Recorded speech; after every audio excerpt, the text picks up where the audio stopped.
Yeah, cool. All right. We're just hanging out. We're just hanging out. It's the Verrier podcast. I'm grinding up some fucking weed. You know, it's 1 PM. I can't believe I haven't smoked weed yet, even though we've only been awake for 2 hours. That's how you not smoke weed for a while. You just sleep the day away. Yeah. I'm like, oh man, I haven't smoked weed in like fucking 14 hours. It's because I was asleep. That's how it is during quarantine, though. That's how it's been for me. My first smoke is like 9 p.m. Yeah. And I get so blazed. I get so blazed at 9 p.m. I'm like, I could not have done this earlier in the day. I think that it depends. Sometimes I'll forget about weed and I won't even think about it till 9 p.m. And I'll be like, oh my God, I haven't smoked weed today. This is going to be fucking awesome. And it is. But lately it's been more like I'll wake up, I'll have a little bit of a day, and then I'll do a session around like 2 or 3. That's all I need the whole day. Like the whole rest of the day, I'm like, whew. Maybe it's just the stuff we have right now. I'm just getting used to it. Oh, yeah, the Gabriel flower. Daniel was just messaging me for some of it. I'm like, I don't know how I get it to you. Oh, here's Jillian. She's texting. Jillian's texting us? Or we're supposed to be talking on this fucking thing. Sitting here going on about fucking weed. She says, I think I need a password. I think that she doesn't know what she's talking about. I think she's confused. Are you? It would be the meeting ID. I'm so excited to talk to Jillian. Yeah, we've been friends with Jillian for a few years. We've seen her incredible rise. She makes something called the Joy List, which is like this amazingly generous email of offerings of things you could do and places you could go in New York City and actually make a friend. Yeah, and now that most of her events they have to be online that she's promoting, it's not limited to New York City anymore. So. Oh, that's cool. Yeah. Yeah. I mean, anyone could get in on this as long as you can handle the time zone difference. Well, that's how she started out, and then she wrote this book called Unlonely Planet, and she's become an expert on community and community building and what that all means. So we've talked about that with her a couple times on the podcast, but it takes on a whole new context during Corona, and that's why I was anxious to have her on. Yeah. She's just fun to hang out with, too. Oh, yeah. There she is. Bing bong, MTV calling. We got to figure out what the fuck? I'm so sorry. I don't even know how to make a password, so that just happened. Well, I entered the password and it worked. Also, wow, let me adjust this. You look incredible. Yeah, you do look incredible. We're now videoing our podcast. This is a consensual great, conversation. perfect. I think I put on lipstick. I'm like, this back more. Yeah, we should consider our look a little bit more now that we're putting these on YouTube. I'm trying to. You're gorgeous. You're wonderful. You're great. We just got up. This is our life, you know? We got up like not that long ago. I don't know how you're living, but we're not living very disciplined. I literally started a group so that I could have more discipline with getting up in the morning. Really? Because like a 9 to 10 a.m. group of humans. That I saw that. That is so cool.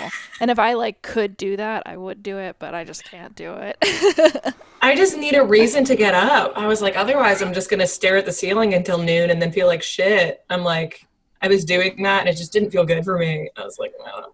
So how did it go? How was the first meeting or first couple meetings? It was really lovely, and it's only women, even though that I didn't do that on purpose. Only women are showing up, so we're like just praying funny. And journaling and meditating together. It's really sweet. I love it. It's like a goddess group, but instead of it being like on a full moon, it's like every day. Yeah, we're doing it. And I love that because that's kind of how I like to approach my life is like, all right, let me get centered in the morning and pull a card. I mean, I've been laxing lately, but it's like these rituals, and to be able to do this ritual starts your day off right, but then to be able to do it with a group of women, that's really freaking cool. Yeah. I mean, if I didn't have the accountability factor of having Cass here, and we've had our friend Carrie here for most of this quarantine, like who knows what I would be doing, but it takes us 2 hours to get out of the room in the morning.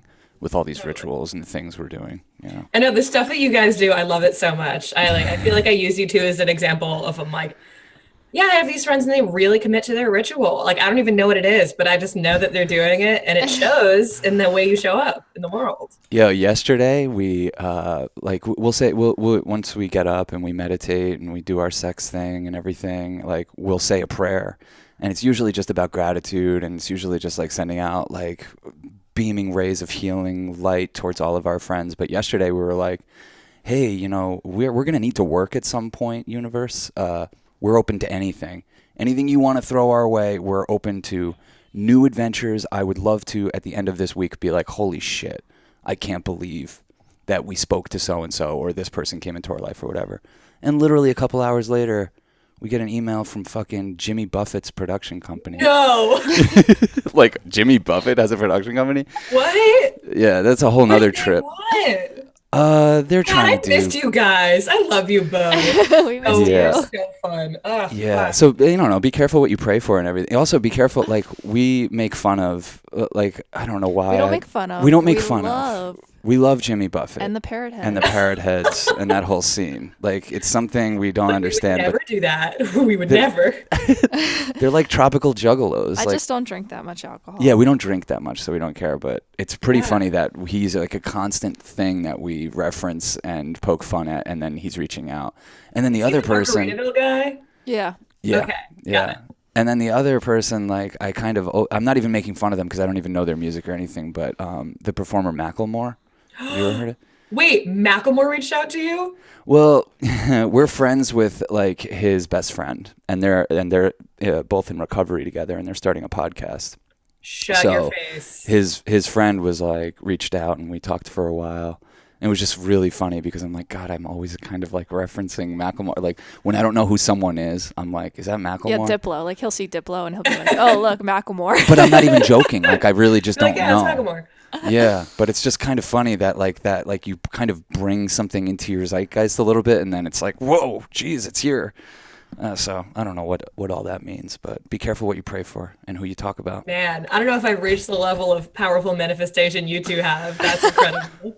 Jillian, jeez, yeah. Jilly, you've been. How's this new reality going for you? How are you doing? We haven't had. You certainly inspire us on Instagram. Thank you. Yeah, always. Yeah, it was funny. The start of this, I was shocked at how rough it was for me. Like, I think it was because I felt this dissonance between, like, I was in San Francisco right when this started, and I was there to visit, to like do some interviews at Facebook. And so I was at the Facebook office the last day it was open. Whoa. So like they were already like no social visitors, only corporate visitors. I was there for this big event that got canceled. And so there was this like very weird energy of like, should we be in the office? Like so much hand sanitizer everywhere. And meanwhile, back in New York City, nothing had changed yet. So when I got like early March or something? Yeah, this was like early March. And so when I got back, I was like, wait, like my roommates are having a dinner party. People are acting like everything's normal. But I was just in this other world where it was being taken so seriously. Yeah. So just that mismatch, I was like, I had a huge panic attack. Like at my boyfriend's house, like curled up, like couldn't move, just like frozen. And then the more the world seems to meet what's actually going on, right, the more soothed I feel. Wow. Yeah. It sounds like Cass's trip too. Cass was like very, very, very anxious about this and tight about it when we first started finding out. Almost like a Chicken Little type of thing. Like, does not everyone see what's going down? Yeah, no, that's a great way of phrasing it. It's like, yeah, the sky is falling. What the fuck, you guys? Yeah, no, Sean, I like came home and I like spent $200 at CVS or something. And Sean's like, no more spending money on coronavirus. No more waking up thinking about coronavirus. No more talking about coronavirus. Yeah. And then like a week later, it's like, oh, yeah, you're grateful for me. I know it. I know it. We wouldn't, like, they're all out of wipes. They're all out of hand sanitizer. It was a good thing you got that stuff. Totally. Same exact thing with me. I'd like bought like 6 things of hand wipes. And my roommates were like, why? And like I got all this food and stored it under my bed. Yeah. Like, why are you doing this? And they're like, oh, now I see. I got it. Okay. So you've been in your apartment the whole time? I've been in my apartment in New York City. It's been like, it's not like I can't leave the house, but anytime I go for a walk, I feel so anxious. Yeah. Like the only thing that helps is being on a phone call with somebody else while I'm walking to distract me. Because otherwise I'm just like, ugh, so tight, so freaked out. Yeah, I feel like that's something no one's talking about. Like, I go for a run, and a 3-mile run might as well be 15 miles with the amount of stress I've put on my body. Like, oh, shit, fuck that. Oh, God, putting the mask up, putting it down. Oh, wait, I can't breathe. There's 2 people up there a mile ahead. Like, insane. You never can get into that runner's flow of, like, I'm not even having a thought right now. You just can't even get there because people. Well, and no, I've never been so stressed out around cigarette smokers because like they like blow it out and then it like hits you like a gust and you're like, I can smell your smoke. Wait, does that mean I smell your breath? Does that mean Totally. Oh my God, that is so interesting with the cigarette smokers. Yes. So yesterday, this was the timing was kind of perfect because yesterday I probably had. It wasn't like my worst day yet, but probably like it just like it really hit me hard because a mutual friend of ours is leaving New York City. I don't want to mention it yet, but because they haven't announced it. But I'm noticing all these people that are leaving New York City, and I don't think they're ever going to come back.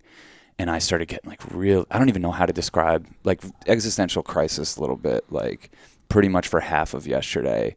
Because this news of our friend leaving New York City really triggered me and thinking about like, wait, are we doing the right thing? Are we going to be the last people at the party? Is this even a place people are going to be? Well, half of our friends in Greenpoint have already like left. Everyone's the first left. Week. They were gone. They were like, cool, I know rich people somewhere. I'm just going to go stay with them. And I'm like, oh, we don't really know rich people. We don't have, what the fuck? We don't have anywhere to go. Yeah. We're just going to ride this out here. And now I'm freaking out a little bit because I'm like, wait, are we going to have a social life? And then I remembered Jillian's still here. Oh, God, like I also might be leaving New York City. You fucker! I knew you were gonna say something like that. Oh man, Sean's heart can't handle it. Oh I know. Oh my God. Well, nothing is finalized yet, but it's been such a fascinating conversation, and because I've experienced that feeling as well of like, oh my God, no one I know is gonna be here anymore, or like, even if they are here, I can only see a very limited number of people. So like, who's gonna be in my bubble? Yeah, who's not? Yeah. So we've been talking about going to Austin, Texas, because we have some friends. Only like, or at least for me, only 4 close friends that live there. But we were just like, it would be nice, even if everything's the exact same there, to like go for a walk in our neighborhood and not feel like we're gonna die. Like, be close to a park, be able to drive a car.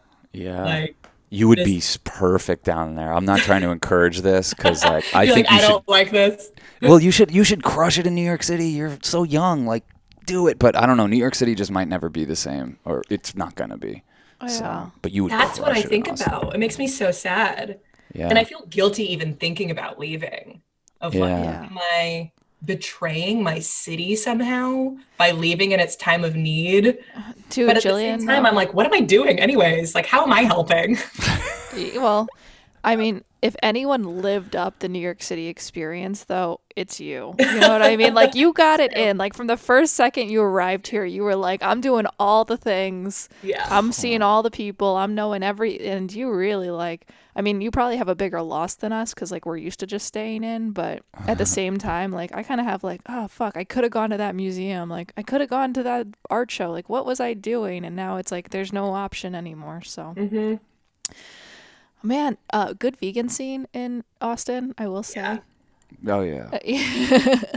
Yeah. The weather's great. You know, you'll be a little cowgirl down there. Like, by the way, you guys, I'm in a rodeo now. I don't know. Yeah.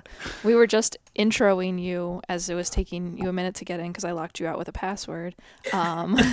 We were talking about how pretty much you've had the Joy List, which has been mainly for New York City folks, but now Like, as long as people can do the time zone, it's for everyone now.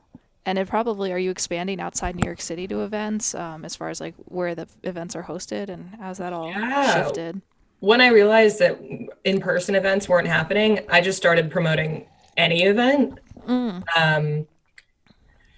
Just because suddenly now it's like this variety of events is so much bigger, which is a little overwhelming, to be honest, of like, oh, wow, now I can literally promote anything from anyone all over the world. Like, who do I choose?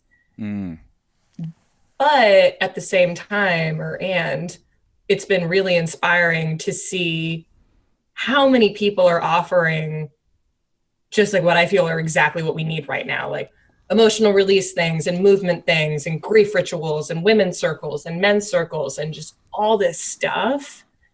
And I think the plus side of it is that now all of a sudden some of the best teachers in the world are available to everyone and doing free stuff all the time. Like there's this free, it's called the Global Resiliency Summit.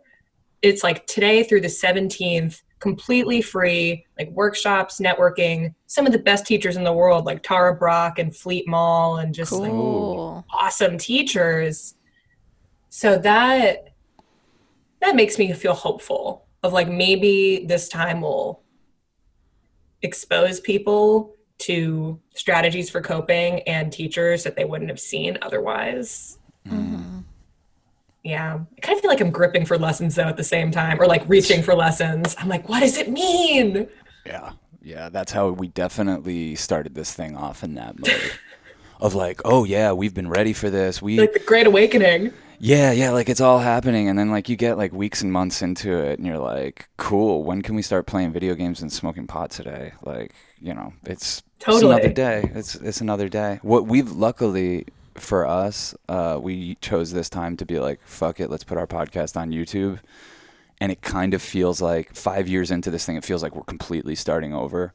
So I love that. Like, we didn't have to go anywhere, and we're having this like exhilarating feeling of like, I don't know, being self-conscious, really, you know. It's fucking awesome. Is it like self-conscious because you're on video and this is a new platform? Yeah, but we were both talking about how like we don't seem to care about that part of it. We got that out of our system. We did this on Adult Swim a few times, and like those are the nerves. It's so nervous. I came over and you told me, and I was like, you have a TV show now? Like, what's going on?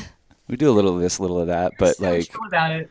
The reason that this is like is because it's like, wow, it's on YouTube now. Everyone can see that no one's listening to or watching our podcast. Like, it's like right there, you know. And it's like, whatever. Who cares? We don't fucking care. Well, because you realize when people do connect with the podcast, you're like, it only takes one person, and you probably relate to this. Like, it only takes one person to say like, that was really meaningful to me, to make it worth doing. So you probably realize that with your book. Oh my God, yeah. Like, it's a self-published book. Yeah. So it's not like it's in bookstores around the world or anything like that. It should be. Like, thank you. Go grab it so we can hold it up to the camera. Like, hold it up. Yeah. If I didn't give it to someone, because I always give them. Yeah, we have had a few copies of your book, but we give them away. Oh, I love you guys. We love you. We do have one. We're gonna have to get you to sign this before you leave New York City. That's Unlonely Planet by Jillian Richardson. Who is it by? Jillian Richardson. But you would have written this book even if it was just for one person. Oh my God. I mean, I wrote it for me. Yeah. I think on the ego level, it was like, I want to prove to myself that I can do it. But at the same time, it was like I was learning so much so quickly. I just needed to put it all in one place. Like, I go back to it and I forget things that I put in my own book, which maybe that's weird, but I'm like, oh, right, I forgot. I wrote an entire chapter on that. You wrote this thing just in time too. Like talking about all of this stuff before we're in this situation. Like, I don't know, there could probably be a sequel to this, like about digital communities, and like, what are you realizing about all that? Does it in any way compare? I think I have been surprised by how emotional I've gotten in virtual gatherings. And for me, I think part of it is that a lot of them have been things that I was doing before quarantine, and now we're digital. So it's like, it's the same people who I know in the physical space, just moved to the virtual space.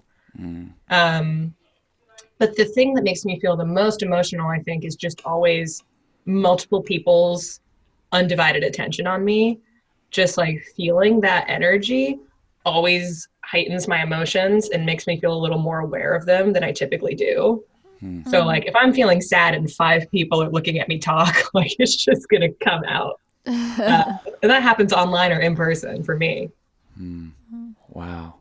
So what's happening to people? Like you're paying attention to all these trends and stuff. Like what is this doing to people? Because I know that mental health issues are probably through the roof right now. I think suicides are up, domestic violence is up, these kind of things. I've honestly been afraid to even look at the statistics. Yeah. Like there's a cynical part of me, or maybe it's not cynical, but like I feel like whatever the suicide rates are that are being reported, my guess is that they're actually higher. And like that mental health is really not good right now.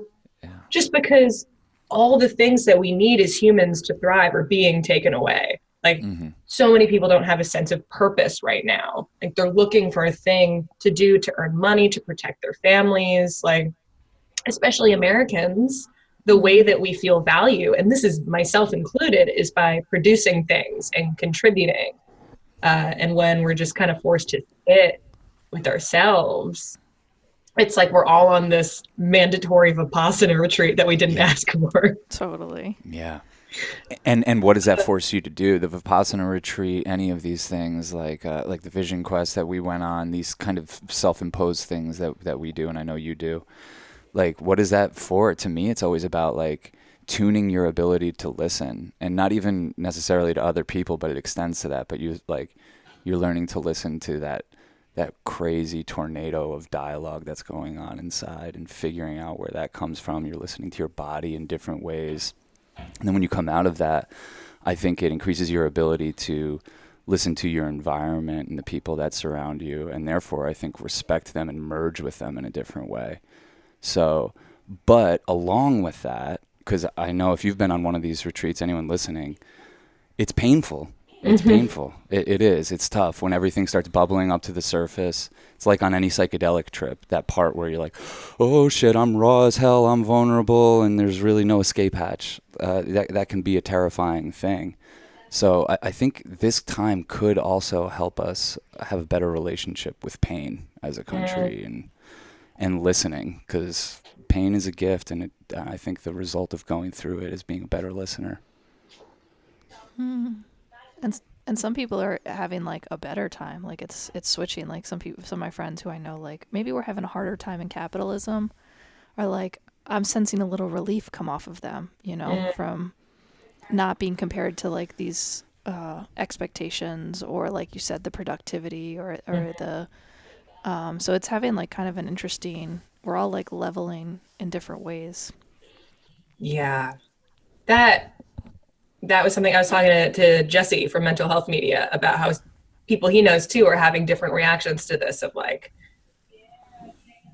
what did he say? Like, oh, it's like people are finally really taking care of each other. Like it's so obvious right now that we need to be taking care of each other. Yeah. Like there's no avoiding it. And that feels calming to him, like people, or to others, that there's a little more of a safety net right now than maybe there used to be. Yeah, it's like our very harsh, cold society, like showing a bit of a soft side for a second. A bit. Like just a little bit of compassion. The fact that they're letting us stay home and they're saying stay home, like that's compassion. They're not just like keeping us in the meat grinder, although they want to force us back into it sooner than later. Yeah. But like, it's like, I don't know, when you have a harsh mom and you're sick and she lets you stay home from school and you're like, oh, you're being different just to me right now. It's just like it's like, oh, and it almost helps you heal. So maybe people that, even ourselves included, that really look at this place in America for what it is and what it's doing to people, and doing to people who are sensitive like us and can't figure out how to make their way. Like it crushes me. So this could be a reason that we all have solidarity with those people that were struggling. and help us fight for them in a better way, this could be the time when we're finally listening to those people and understanding. Because, like, that's the thing. My friends that know that they're going back to their 9 to 5 and for the next 35 years, they're loving this. They're like, wow, when else would I get this? And sadly, for people in our generation and below, this is the closest they'll ever come to the feeling of retirement. And I think that's fucking really sad, you know? I had not thought about it like that. Oh, hell yeah. Do you even, is that even something that's on your radar? Like I'm 38. Retirement? Like what? I don't even know how that would be possible or for anyone I know, unless you're willing to sell your time or I don't know. I don't know. It's a bummer. That bums me out. But they're loving this time. They're enjoying this time. And I hope what that awakens in them is some dignity and being like, wait a second, maybe I don't want to rush back to that office so quick. Maybe yeah, well, that's definitely happening. People are like, I can work from home. I'm just as productive. Like, what were you saying, Sean, that all these corporate offices and stuff, it's like not going to be a thing. Facebook canceled all big events until like 2021 summer. I was like, man, this thing I was going to do, guess that's not happening for a while. Oh yeah, man. It's like requiring us all to pivot and be adaptable and like also realize like your plan B, that can't even be a plan. Like you have to like, we're all fitting into this like new reality. It's exciting though that you're taking this reality and considering, you know, making a big move, and that must be a little scary though. Totally. I mean, I keep telling myself, I'm like, oh, if we go, it'll only be for like 4 months or something. And then like New York City will be back to normal and then I'll come back. Yeah. And to just be okay, like exactly what you just said, Cass, of not knowing. Yeah. Like, who knows what's going to happen to this city? Like, there's so much uncertainty. Yeah. That really scares me because I just love this city so much. And like, one of my roommates has a car, which has been such a blessing. And so we'll just drive around for fun sometimes because this is what we do now. Us too. Like seeing the empty city is so tragic of like we drove by Lincoln Center and I was just like, oh, like when will be the next time an orchestra plays and people can listen in Lincoln Center? Oh, it's so tragic. I know. I watch all the movies and I'm like, oh no, don't touch that door handle. Don't say hello. Oh God, you're right. Like even pictures of myself like hugging people. I'm like, ugh. Oh man, we were. I was gonna say something else, but actually, now that you say that, last night we were talking about. We're like, I think like one night stand hookup culture is gonna take a big hit. Yeah. You know, I think there's going to be like, who do I trust? Who do I know really well? Who would I be willing to die for potentially? And that's my little group of sex partners. You know, yeah. Like I'm not even seeing my boyfriend Ari, and he lives a 10-minute walk away from me. Really? Because he lives in a really big house with a lot of people coming in and out, and there's some doctors that live in his house. Wow. And so having that conversation was really hard. Whoa. Like I want to keep my roommates safe, and like this is like he can't control it. There's just like if you have 10 people living in a house and each of them has 1 or 2 people coming in and out, like that's a lot of people. And I just didn't feel comfortable with it, so I haven't seen him in like over 2 months. Wow. And so are you guys talking about moving to Austin together? No, which sucks. Wow. Yeah. I'm like, when is the next time I'm gonna have sex? Real talk. That's hard. They're really gonna hard. have to make helmets for us, you know, like Daft Punk, you know, like Daft Punk sex helmets. Just for anything. Well, like get it on an airplane. If we have to go to fucking Australia with Jimmy Buffett, you know, how? Come on, I'm such a germaphobe already. I barely want to breathe on a flight before all this. Yeah. So yeah, they're gonna have to come up with something, but for sex especially. God damn, what the fuck? Well, here's a question for you. So I think community is something like that's what your expertise is. And it's something like, to me, it's like I've talked to you about this, it's a layer of consciousness. It's something you realize you've been surrounded by and something you start working on and building towards. what does it mean in a time like this? You know, how does that translate? What does community mean? Now, like, yeah. That's a really good question. I think for me, it's been really interesting to notice which relationships I naturally continued and which relationships kind of fell away. Because for me, I'm on the part of the spectrum of like so many connections and so many people I love to talk to. And then just this really limited my brain juice, like the amount of people and things I can do in a day. Because high stress, like it makes it harder for me to concentrate. It's easier for me to forget things. Like that's just how brains work. And so I'd be like, okay, like I have maybe 8 people I'm in consistent connection with, and that's it. Like I try to do more than that, and it just feels like I'm forcing something. It's so weird. I feel the same way. Like, why did we have more energy for it before? How could we have more capacity? Oh, because we're stressed out.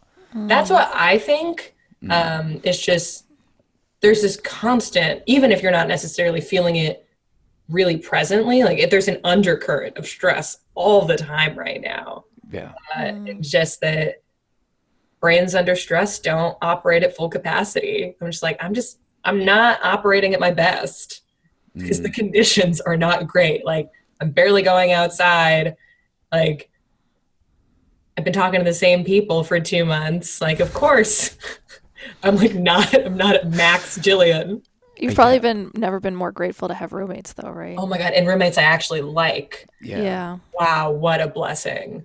Well, that was one of the things we always tell people. You said on one of our podcasts or one of our hangs, like when you come to New York City, you better like your roommates. You better be psyched to go home because so many. I think 95% of the cases are the opposite, and that's what chews people up and spits them out about this city. Like this place is hard, is really, really hard, and it's kind of always chewing you up. If you don't have a sanctuary and people you want to be around, it'll wear you out. It's no good.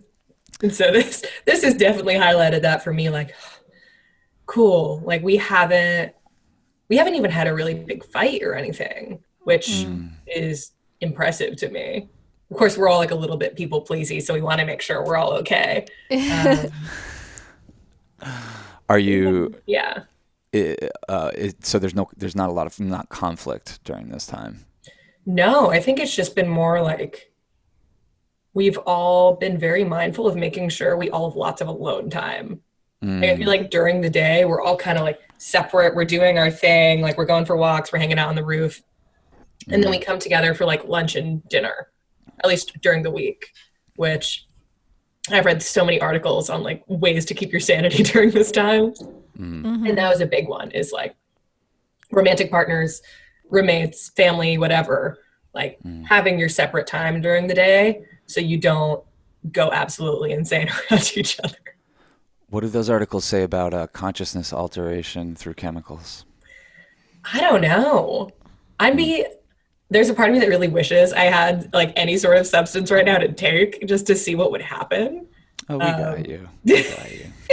But at the same time, I'm like, I don't know if that's a good idea, considering how all my anxiety and depression and stress seems to manifest with psychedelics. You would love ketamine. Jesus. You were here one of the first times we ever did it. I didn't even seem any different. Me?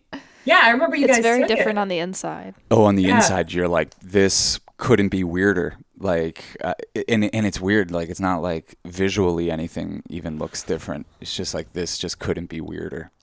But supposedly on Fox News, they're reporting ketamine as a cure for COVID. Yes. Oh, great. Well, then you got the cure. Maybe. Yeah. I don't know.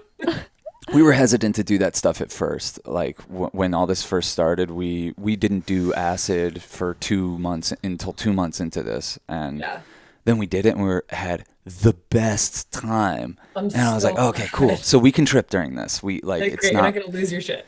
No, it wasn't that kind of thing where I thought there could be, that like tight, like, fuck, I feel the fucking world's pain right now. It's still possible, obviously. It's still possible, but it was more to me kind of funny because you come so far out of yourself and humanhood that you're kind of like laughing at like what we're doing right now. It's just it's utterly ridiculous that we're all like stashed away in our little compartments. Well, it feels like in service to like a better reality, like that there is some more divine plan, and that Mother Nature did send us inside because we're fucking assholes. And there's part of me that's like, yes, we're getting told by nature, put in time out. Yeah, that we can't do this.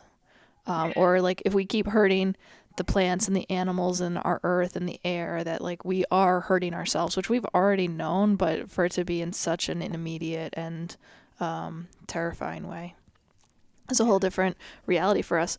I saw a little cute video about like hindsight is 2020 and kind of looking at this time, and we're not really gonna see it until we kind of are past it and really understand what this year of 2020 allowed us to like reassess and reprioritize and maybe have better relationships with our family or our friends or with ourselves or with our body or whatever. And who knows how much time, like maybe it's okay that for these first couple months we've been medicating with different media or whatever, but there's time left on the clock, and in some ways that makes me excited because I'm like, there's so much I still want to do, and I have the time right now to do it, and so I try to focus on those things. You've been doing more than ever. Cass and our friend Carrie, who is our sweet little girlfriend, like they've been doing more shit than ever. Like they're doing art projects and making food from scratch every time, and like I think part of the gift for me of us really not knowing, there's no certainty about our future. Like we're people that are like, we have a vision, we're going to manifest that vision. And so that's what we're always doing. Like kind of everything's off the table. The films we would go make, we can't make right now. So it's kind of forcing you to do what we're always trying to practice, which is like, be more present in this moment, because that is literally all there is. That's it. We just have this. So as much as I would love to grasp to a narrative that like, we're going to get out of the city right now, or we're going to figure out how to make films through this and, whatever, I'm actually really, really appreciating the time to just breathe and to just sit in a day and shed my ego in a way where I'm not clinging to future narratives where this is going to get better or be different or I'm going to be able to go back to normal. Like that's been a really, I think, a gift for my body. Like I feel like my body like looks better than ever, and I feel great. I think it's like I'm not carrying that like, because like no one's in competition right now. We're not doing that. We're actually in mass solidarity right now. Yeah. And that's way different. And I'm like a systems analyst. I zoom out and I look at things, and this just feels better. So I think that's why my body feels better, and I feel like I'm glowing more. Yeah. I meant to say you look radiant. You're He's glowing. Beaming. The girls painted my nails. Are great. Yeah, they're starting to fall off now, but they painted them. That's so funny. I feel like so many women are painting the men's nails in their life. I'm like, I painted my guy roommate's nails. Mm-hmm. And face masks, lots of face masks happening, and so much sourdough bread. Yo, we fucked Why did that up. become a thing? It was like literally. People decide to bake bread. Seriously, that's what happened. A mass synchronicity. It was just so like funny. All of a sudden, everybody was talking about sourdough bread one day. And like just cooking, and like this company asked me to co-host like a dinner party with them. It's like this non-alcoholic drink company. And I was like, cool. And they were asking if I would cook on camera for it. And I was like, no. I was so proud of myself for like setting that boundary. I'm like, I don't cook that much. And if I do, it is not exciting, and I don't want to do it on camera. Yeah. And so I was like, can we just do like a dessert theme party where we all order cookies from our favorite local bakery or something? Because like, I'm here to facilitate connection. I'm not here to show off my cooking skill. And also, you're trying to fund local businesses. I mean, let's get real. Yeah. There's a lot of reasons to do this a little differently. Yeah. So she was like, oh yeah, okay. I was so proud of myself. I was like, oh, this woman is like asking me to do this thing for this speaking engagement. And I'm like, actually, I would like the money to mostly go to me instead of a charity, and I don't want to cook. Like, ooh, fire, yo, Jillian. It felt so good. You speak my language. That's good shit. Wow. Fuck yeah. I think that's another thing that's going to come from this is like that attitude that like you had to figure out how to navigate with that kind of attitude and fight for yourself, especially with what you do for a living. I think more people are just going to have that in general. Like no one wants to talk about it, but there are more strikes going on right now and unionizing and all the beautiful stuff that like that's what's going to make the working class stronger. All of that is like coming back to life, you know. We're having an immune system response. I've been seeing that a ton on Twitter. I honestly don't know a lot about the union strikes, but I'm just seeing it going on with like, what was it, Whole Foods and Amazon? Is that it? Yeah. Instacart too. Instacart. But yeah, I mean, the workers are making demands, and hopefully those demands will be met. And we just like what you could do is stand in solidarity with them by boycotting those companies that aren't meeting their demands until they meet their demands. And even then, fuck them. It's hard doing this without ordering shit from Amazon. I'll tell you that, because going to the store is a fucking bitch in New York City. It's so we've been just driving to random places and like New Jersey that have no one there. Like we've been going to these weird forests and beaches and stuff. And then we'll just go to a grocery store in a suburban town. And we've done it a few times. And every time I'm like, there is so much space here. I know. Like because I feel like because New York City was my first adult place that I lived, my sense of space is going to be weird forever. Where just everything will seem big to me from now on. Because that grocery store, I'm like, this is the size of a mall. Why is this grocery store so big? This is crazy. Yeah. We've been doing the same. We've been like, we try to get out of the city like once a week. So we'll just drive up to where our parents are from or some random town in between and do the same thing. Yeah. Just find the cleanest grocery store, chill out. Yeah. We'll text you the name of the one after this. Yeah. You're like, it's a good grocery store. Yeah, they are. They're good. They like wipe down. Oh yeah, there's this one place. Like is it Wegmans? No, it's Wegmans like is great. They're very sweet. It's called Matter of Health. It's in Nyack, New York. Yeah. They're just like legit. They like give you gloves when you come in, and they wipe down the carts and certain things. Like certain things, some people are a little bit ahead of the curve of where we're gonna need to be, and it's like. It's like the early adopters. I don't think they're doing anything that we're not all going to have to do at every store moving forward. They're just early adopters of doing those sort of things. So smart. Yeah. It's so funny because I feel like I barely hear people talking about anything that they're doing, like going for a walk with a friend or like going on a drive to a different state. Because there's just, I think, at least for me, I feel so much fear around like being canceled on the internet. Oh yeah. You're a bad person. Oh, for like going out. Yeah, I'm like, we went outside of our house to a beach. Like, is that bad? And even like maybe moving, I feel a lot of fear around people being like, we're planning on driving across the country. Like we're not going to the airport or anything. You're gonna need a jar. Who's going? This household of people? Yeah, whole house. And are they talking about going to Austin too? Are you guys? Yeah, all of us together. Wow. Just like going. So that's the we is your house. Oh wow. All of us go to Austin. Wow. That's community. That's like we've been looking at houses together. That's been our escape, has been looking at real estate in Austin because it is so cheap. Oh my God. Really? Yeah, it is comparatively, like I found multiple 4-bedroom, full homes, full backyard in a community with a pool for $2,500 a month. Wow. Yeah. We were like, how is this real? What the hell? And furnished. I always think of Austin as expensive. Depends.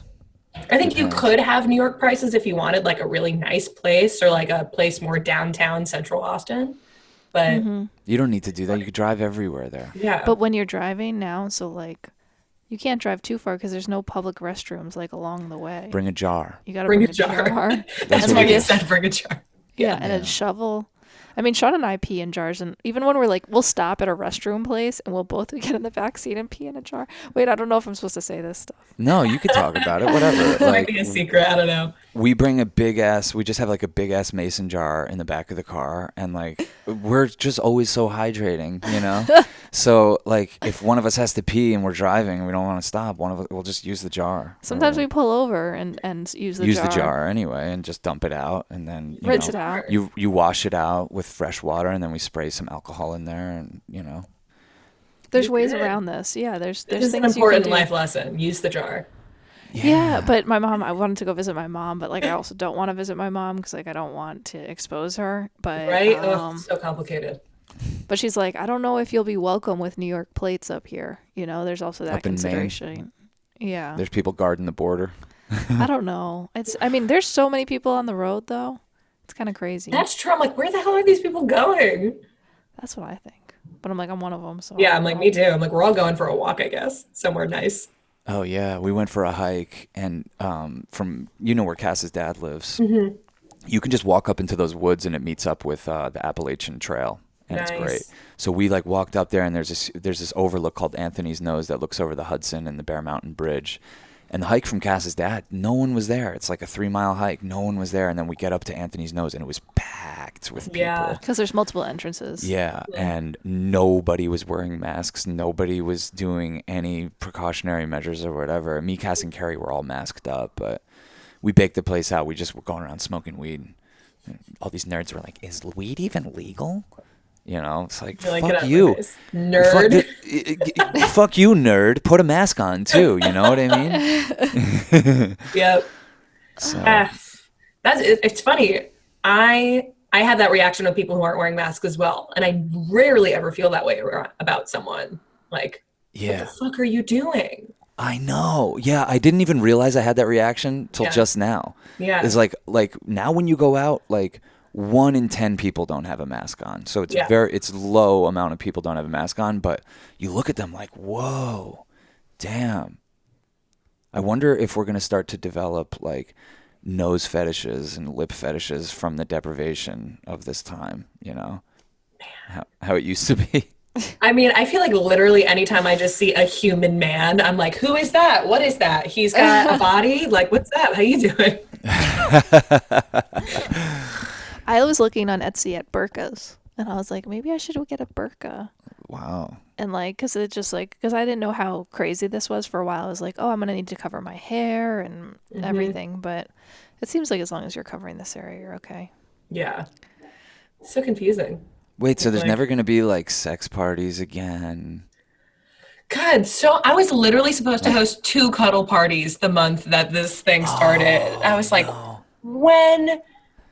Like, I was talking to the guy I was going to host them with. I was like, when we start to be able to be around people, we're going to need to do some sort of like, I don't even know what the right word is, but like starting to reintegrate people back into the world of physical touch. Because we're all going to have trauma around touching people. Like, there's going to be this fear in our bodies around touch. Yeah. And I'm the touchiest person. I love this stuff. And the idea of hugging someone right now feels so weird to me.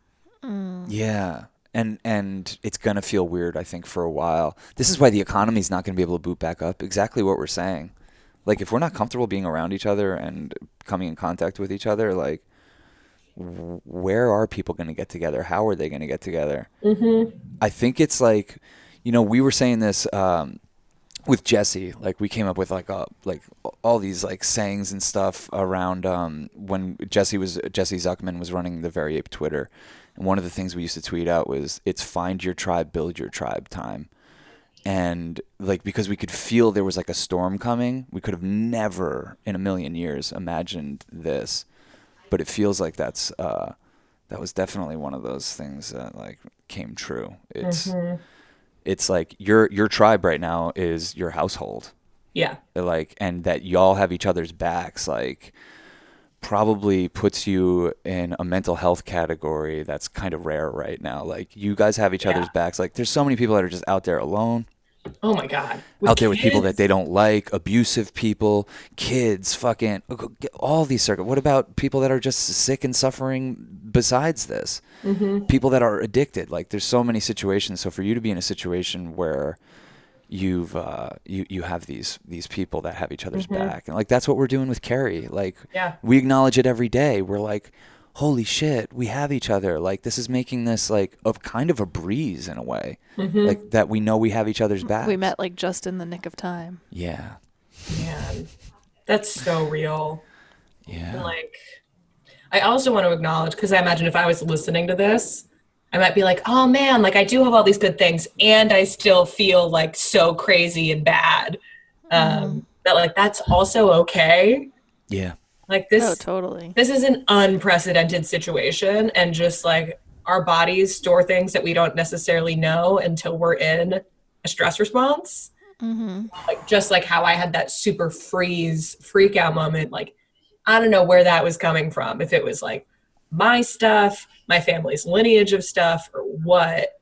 But like, I know some people who are like journalists and writers, and they've got a job, and there's just so much shame around not responding in the right way, or like whatever the right way is, like they're not functioning that well. And like just to give ourselves grace and kindness right now, because we've never been through this before. It's our first global pandemic. It's a fucking roller coaster too. Yeah. Yeah, it's like everyone's life changed in the matter of hours. Everyone. Like, what the fuck? What else could even bring something like that on? Right now, I'm benefiting from how freaked out I was from the beginning. I was like, well, we're going to have to eat this rice and beans for the next, I don't know how long. And the fact that we can get any groceries, I'm like, we're in heaven. Oh my God. Like, you can get real food. Totally. I was like, store everything under the bed. Like, the food chain's going to collapse and we're not going to be able to get any food. Like, I have jugs of water in my bedroom. I was like, I got cash from the ATM. Nice. I was like full ready for everything's going to shut down. Oh my God. So we're good comparatively. Yeah. If you had an early freak out, you're coasting for a little until you have your next wave. Until your next freak out happens. God, I made the mistake of watching the news yesterday, which like I am so sensitive to media, and I just didn't super realize it, because like last week I have this like mentor who I've been checking in with every day to just keep me accountable to doing literally anything with my time. And I kept having nightmares, and he's like, well, are you looking at the news? Like, what types of media are you consuming? And he's like, for a week, like, why don't you just not look at Twitter and not watch any Netflix, and like see how your sleep changes, see how your mood changes. And I slept immediately so much better. Like, and I didn't need to sleep as long. Like, I woke up feeling more refreshed. And then yesterday I was just like super mindlessly scrolling through Twitter, and I saw a video of Trump speaking at a press conference. And I just I have not been looking at any of this. I had no idea what these press conferences were like. And I was just like, what the hell is happening right now? Like, what dystopian reality are we in? And I just was in such a shitty mood, got such terrible sleep, and I cried like 3 times yesterday. Well, I mean, think about it. We're not evolved for this, really. It was a blink of an eye ago that we started having access to all this information and stimulation, and even access to what people's feelings were anywhere outside of our little tribe. Like that is not what we're evolved for. We see more people and feel their feelings in the 5 minutes we're on Instagram or Twitter in the morning than people would in their whole lifetime before. So it's a lot for us. And you know, one of the weird things, my cousin pointed this out to me, and I'd never noticed it, but I started putting it to the test, was he said, when I watch TV until I go to bed, I'm lethargic. I could barely get up in the morning. I want to hit snooze on my alarm a million times, and when I don't, I wake right up. And I noticed the same thing. Like, during this quarantine, we're willing to do it because we're like, who cares? And there's this like 10-part Michael Jordan series. Yeah, this Michael Jordan documentary. Like, there's a lot of good content out there right now. Yeah, there's not actually, but there's this Michael Jordan thing. Yeah. But, you know, I've noticed that, and I'm like, it must be affecting us. It's too stimulating. It's too much, you know? It's frying us out a little bit, and therefore I think the mind just requires a different sort of rest. It's so true. Yeah. I just hadn't thought of it. It's so obvious, but I was like, oh yeah, that makes sense. Like, when I am looking at a screen until literally 2 seconds before I go to bed, my brain is still in a weird space. Like, Totally. duh. And there's all this like, oh, I need to know, but like if you're being safe, and at this point, like I think we're the wave that we're hitting now is like the first month I was like, well, I need to look at coronavirus on Reddit every day and see what the latest articles are so I know like exactly what needs to be happening and like be prepared and be informed and like be on alert. Like you read the media and news partly to be on alert, and then when we get to this place, like thankfully for the last week you said you were able to like step away from it and not much had changed, you know, and it's probably a disservice to your health to watch Trump's news conferences. Yeah, it's a huge disservice. I was like raging. I was like, I don't recognize myself right now. Like the shine I had in the morning was completely gone. And I was just like complaining. And I noticed in conversation with my roommates, I was like kind of gossiping about people and like things. I was like, where is this coming from? It's just because I've been reading these threads of people being mean to each other and these like nasty videos, and it's just no good.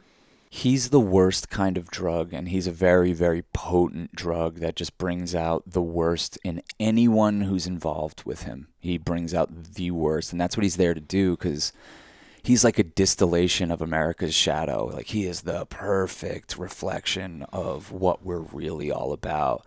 And that's really hard to look at. People don't like looking in the mirror that is Trump. My parents are driven insane by it. I talk to them. I used to talk to them every day. During this, I talk to them once every 10 days because it's 45 minutes of like, you fucking hear what this asshole said today? And it's like, no, because I wanted to have a good day. What do you mean? Why would I pay attention to Donald Trump? He wants me to pay attention to him. The American empire wants us hypnotized into feeling reliant on the federal government like they have our back. Like, fuck no. No, they don't. Find your tribe, build your tribe. Look out for those people. Stop paying such close attention to basically media narratives and whatever Trump's doing. Like, it's not good for us. It's definitely not good for us during this time. Know what's going on with your community. Know what's going on in your neighborhood. Our friend Athena posted something as she left the city. She posted something. She said, "Do you even know your neighbors?" And I was like, damn, I've lived in this building fucking 10 years and I don't know anyone. It's helped us to not know each other because we don't want to hear each other. But yeah. But once this started, Cass and I started this renters coalition here. And we put notes on everyone's door saying we got to stop paying rent. And we like. Did it work? People are it's starting to dawn on them. I think so far we're the only ones that have been on a rent strike. But we have 10 of the 36 units. And hopefully that'll be growing as the months go on, and it dawns on people that the money they have if they got laid off might be the last money they see for a long fucking time, and there's no use in turning it over to some entity that is going to be the beneficiary of these bailouts. Don't do that. Keep that money for yourself. It's going to become much more precious. And it also gives you leverage to negotiate with them. Like us withholding rent, when we do go to pay, we're going to say, look, this building isn't worth what you guys think it is. Everyone's fleeing the fucking city en masse. Every apartment in the city is going to be open. What are you fucking kidding me? You're not going to charge us what you think you can charge us. New York City is a hollow shell of what it used to be. Because like what we say, we're here for community. We're here because of our friends and to go to concerts. That's why we live in New York City. Yeah. We don't work here. We don't do anything like that. Here we hang out. We have the Church of Chill, motherfuckers. We are a religious institution. Well, yeah. It fucking kills me. Yo, Jillian, it really does. And I can't even live like this. The idea that, like, we can't just do this in person. Like, that you can't just be, like, laying on our couch watching us do drugs and, like, you know what I mean? like we always do. Yeah, like, kind of, yeah. Like, Jillian, you want some? And I'm like, no. And you're like, cool. You're drugs on your own. That's what you do. We did that for the first time in front of you because we're like Jillian. Would you watch us? We don't even say this to you, but like there was part of me that was like, the only reason we're doing this is because like we have a babysitter and we didn't really ask her to be a babysitter. Like we didn't get her consent, but we're like, you're here and you're gonna look after us. Yeah, we had already been chilling for a little bit, and then it was like, okay, like we want to try this drug for the first time. and see Was what that it when you is. were watching the Grateful Dead concert? Yeah. Yeah. I was lost in the sauce, my friend. It's so funny because from where I was sitting, I was just like, yeah, it seemed like they might be like freaking out a little bit, but like it was so subtle. Like if I didn't know you two, I wouldn't have barely even thought anything of it. I think if you ever try it, and if you do it in the right setting or do it with us or whatever, but like. You're like, really? And by that, I mean with us in our house. Just around, just the right scene. I think you'll realize why it's like this miracle drug for depression and anxiety. Yeah, that alleviates that because it gives you a break from you in a gentle way for a short amount of time. And it just brings you into weird world. And it's fun. It's kind of like the first bunch of times I did it, I didn't even know what to say about it because I was like, oh, it removes my thoughts. So like, what do you think about a drug that removes your thoughts? I don't know what to think about. Well, can you imagine what? That sounds great. That's like the whole point of meditation and everything. Yeah, right. It is. It's like a very, very deep meditation. That's what it feels like. And imagine the burden that you're relieving your body of by being able to get outside of it for a second. And transcend Shawnness and just be nothing, and your body can just kind of loosen up, and like it's one of those things that like will take you to the weirdest, most far out place ever, and then 40 minutes later you're totally back to normal. You wake up the next day feeling great. Like you don't want to abuse it. You don't want to be using it. Some people get addicted. Some people get addicted. Obviously it's like anything, But we haven't had that problem. Once every couple weeks, we'll horse around a little bit. It's hard to get addicted to something that it becomes less effective every time you do it. You're like, I want to save this. Yeah, you can't do it day after day because it's just not that effective. But if you plan it and do it intentionally, like any other psychedelic. So it's like, I'm never doing ketamine, but you guys can keep talking. Well, this isn't for her at this point. It's for anyone that's listening. This is for anyone who also might wander into Sean and Cass's house and want to do ketamine with them. But it's not even that. It's beyond that. Like, we have friends who we hope to have on this podcast to talk about this, that it saved their life. Like, it literally, like, they were on the brink, and then they went to one of these ketamine clinics.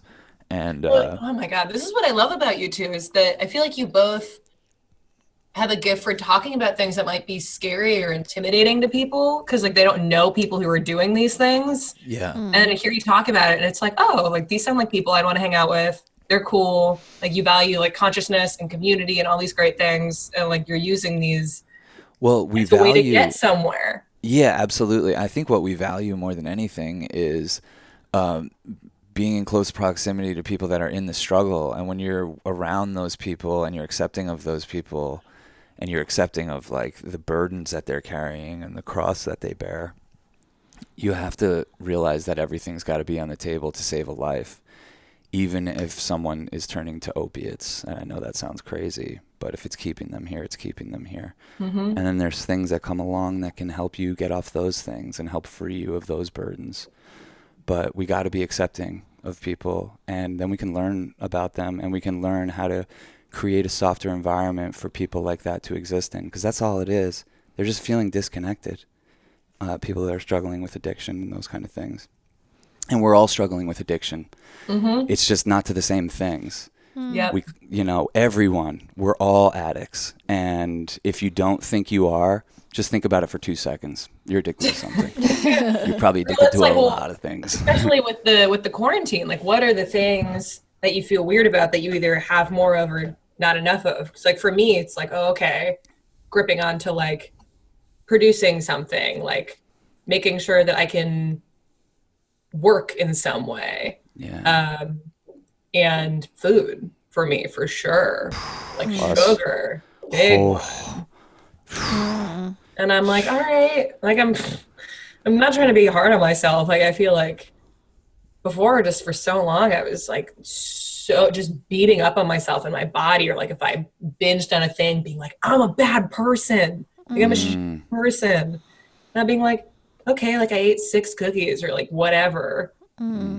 Okay, cool. Like I did that, moving on. Because if I wouldn't do that to a friend.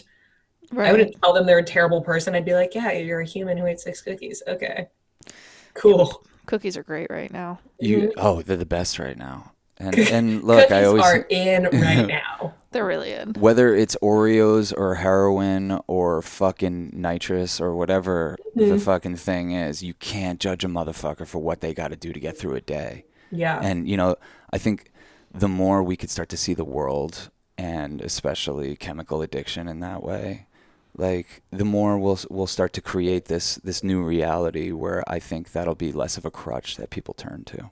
Yeah, man. That That'd is be so nice. real. I feel like that's a really clear message in the work that you guys put out. Like, especially in the documentaries, it's just like I always mix up the words juggalo and gigolo, but the juggalo film. Yeah. Where it's like, I feel like in the beginning, I'm like, oh, like who the hell are these people? Like, why are they so like high or whatever, and like judging and being like, these people are weird and different than me. By the end, being like, oh no, this entire culture is aligned with everything I care about. Yeah. And love, like it blew my mind. Yeah. Us too. It's not like we're some geniuses that went in there with that idea. It was until we were accepted by them that it was like, oh, fuck, we've been juggalos all along. Yeah, I'm like, I'm a juggalo. Yeah, totally. And that's how solidarity works. And when you think about the juggalos, all you got to fucking think about is like, yo, these are usually the poorest, most abused, bullied, outcast type characters. Like one or two people maybe you could remember from your high school that was kind of like that. These are those people, and they found home with each other. Like, yo, it is. Yo, Jillian, you could fucking probably write a book about fucking juggalo as it applies to what you do. It goes that deep, and they've been preaching it for that long, but they cloak it in this like harsh exterior that I think is a necessary defense mechanism when you think about who these people are and what they've been through. That they're really so soft, but like to protect themselves, there's this layer. Yeah. It's like a turtle. Yeah, that's just a beautiful turtle shell. And also, like, that kind of stuff is part of life. Like, the more you make art about it and look at the dark side and talk about chopping off someone's head, like, this is the kind of stuff I see when I take acid. Like, I see people getting decapitated. I see people's bodies split in two. I see myself being ripped apart from every fucking appendage. And, like... Yeah, it's not all bronies and rainbows. It is. It's half bronies and rainbows, half gore and disgustingness. But, like, by just owning that and being in it and not hiding it, I feel like that's like healing. It's healthy to, like, the people that I know that are the healthiest often are like the metalheads and the people who listen to metal and punk and like get their aggression out rather than repressing it, because like this repressed aggression or this repressed stuff and not expressing it and allowing it to be, because all this shame around having a feeling or having a desire or having anger creates like such a environment of inner turmoil. Yeah, it's like a communal emotional release is like what those concerts, those environments are, is like you just let it all out. It's so beautiful. And celebrating the ugly, you know what I mean? Celebrating like our friend who like he got run over by a train and like lost both his legs. You know, it's like this celebration of like him being weird and bizarre and like American Juggalo 2 is about this guy. Yeah. Is it for real? Yeah, it's American. Basically, American Juggalo is like about the community. We just went into the gathering. I didn't even know you made a second one. Oh, you should see it. It zooms in on this one dude. He's this black dude who lives in Amish country in Pennsylvania. And when he was 8 years old, he was fucking around by the train tracks, got hit by a train, lost both his legs, and he goes by the name Less Legs. And he still got one, you know what I mean? Know, he's a hardcore juggalo. And I love this person. Oh, Jillian, watch it. I never would say that usually, like, watch our movie. But, like, you should watch that. It's, like, 14 minutes. It's such a pleasure. I loved making this film. We should have him on the podcast. Oh, yeah. He just exudes. He has such heart and love and wisdom. And it's like, he's a fucking juggalo. And through and through, and like it was just such a pleasure to get to hang out with him and learn from him. And he's all about love and gratitude and showing up and acceptance that's basically what his whole thing always came back around to, is like letting the love out, because he's so accepting of everything because he lost his legs. Like, he's like, that's the reality I wake up into every day, you know? And it's just like, wow. That's one of my favorite things we've made. Yeah, me too. American Juggalo 2. And he's a hardcore rapper, you know what I mean? Like, so the film's like a musical. Like, I honestly, when we were putting it together, he would just break into random raps so often that it just became a musical. And I was like, but he was telling his story through it. So I don't know. I don't want to give I really think you should watch it. I wish you had a little pot. I love this stuff. I'm like, oh my God. I feel like you two expect this of me, so it's not weird, but I feel like in so many like podcasts and stuff that I do, when they're like, oh, like what's a thing that you love, or practice that you have, or like a book you recommend, and I recommend like looking at your shadow, like trauma books, like all this shit, they're always like, can you maybe give us something else for our audience that is like really applicable? Wow. And I'm like, no, like read Drama of the Gifted Child. It'll fuck you up real good. Like, like read The Body Keeps the Score. Like, that's a big look at one. these things. Yeah, I was just on a podcast last week where they were like, oh, you run this thing called The Joy List, but it seems like you really love darkness. I'm like, totally. Like, that makes so much sense to me. Thank you. I think to a lot of people it does not make sense. But that's spiritual bypass. As much. I think I talk about it a little, but it's not as like, if you were just scrolling through my stuff, you wouldn't be like, oh yeah, this person loves talking about like shame and pain and abuse and trauma and like the stuff that we always want to hide. No, I feel like the most ecstatic joy I experience is like on the other side of darkness. Oh, totally. Know? That's how our bodies work. Yeah, and it's like this and when we took acid the last time, I was laughing so fucking hard because I was like, yeah, this is a balance. Like, it's not inappropriate to laugh. Life is about laughing. Life is about this joy. It's about having these ecstatic experiences and knowing that this is an impermanent state of being. And that makes it that much more glorious because you're like, I'm laughing so hard till I'm crying, and I'm going to enjoy this moment for what it is because it is an impermanent state of being. And it comes out of knowing how tragic and hard and everything life can be. And so you can really just like get fully giddy in the experience. Oh man, I love laughing. Okay. You're like, yeah, laughing. Yeah. This podcast is sponsored by laughing. Yeah. Remember laughter? Laughter. Do you remember laughter? Oh man. Well, we have another one of these, so we got to roll. But you're the fucking best, and I really do hope we get to see each other face to face. Don't skirt out of town unless we get to see each other face to face, even if it's with a mask or something. You know what I mean? Let us know. For Keep real. us posted. We have a car too, and we go around for like little blunt rides. And, you know. Yeah, totally. We could do a little drive-by. Yeah. Oh, I love you guys. We love you so much. Thank you for doing this show and sharing my voice and making people smile and feel less shame and all the good things. Well, thank you for doing all that you do, Jillian. And everyone go subscribe and buy this book. Unlonely Planet. One of my favorites, for real, like my favorite book. It's changed the way I think about life and myself and community and what's possible. So it's a real gift. So thank you. Thank you. Thanks again, Jillian. All right. Peace and love. Peace and love. Beat you to it. Nice. Bye. Bye. Bye-bye. Yeah. Yeah. Awesome, man. That was fun. That was really fun. I love Jillian. Yeah. I'm going to smoke one for her. Okay. And we have another podcast coming up. Yep. I'm going to change an outfit so it looks like a different day. Oh, that's a good idea. Yeah, that's a really good idea. Well, I'm just going to change my shirt. We should change the shot, too. Well, yeah. Maybe we'll set it up somewhere else. Yeah. That was really sweet. My heart is broken that everyone seems to be... Oh, yeah. You're like, oh, my heart was broken yesterday because our friend is leaving the city. And she's like, oh, I'm leaving the city. And I was like, oh... I'm sorry, Shawnee. We might be the last one standing. Yeah, that's okay. Yeah. Because we were the first one standing. That's also true. I've been here 16 years. That's true. So, we are NYC and we have nowhere else to be. So here we are.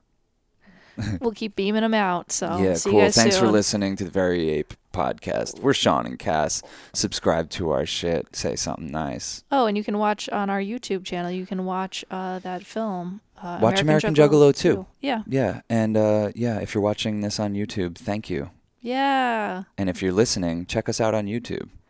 YouTube.com/veryape. Peace and love. Bye-bye. Bye-bye.